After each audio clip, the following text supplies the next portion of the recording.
சீனை போட்டு இப்படி கையை காட்டு போயிருக்காரு. இதெல்லாம் எத்தனையோ அரசியல்வாதிகளை பார்த்த தமிழ்நாடு இவரெல்லாம் ஒரு குஸ்கா.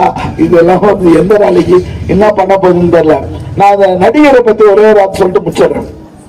எங்க ஏரியால சரவணா ஸ்டோர்னு ஒரு ஸ்டோருக்கு கடை திறந்தாங்க.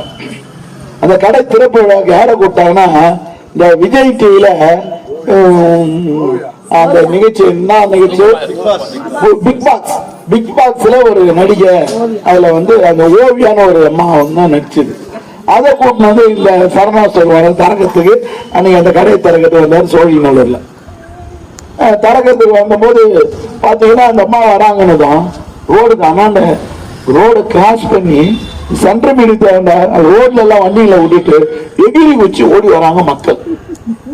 இன்னும் இவ்வளவு மக்கள் இப்படி எதுக்காக போறாங்கன்னு பார்த்தா ஓவியாவதுன்னு ஒரு சாதாரண ஒரு பிக் பாக்ஸ்ல வந்த ஒரு லேடிக்கே வந்து நம்ம மக்கள் ரசிகர்கள் அதை ரசிப்பாங்க.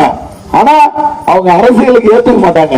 அது அவங்கள பார்ப்பாங்க, அவங்க முகத்தை பார்ப்பாங்க, அவங்களுடைய ஒரு இன்னொரு செல்ஃபி எடுப்பாங்க, போட்டோ எடுப்பாங்க.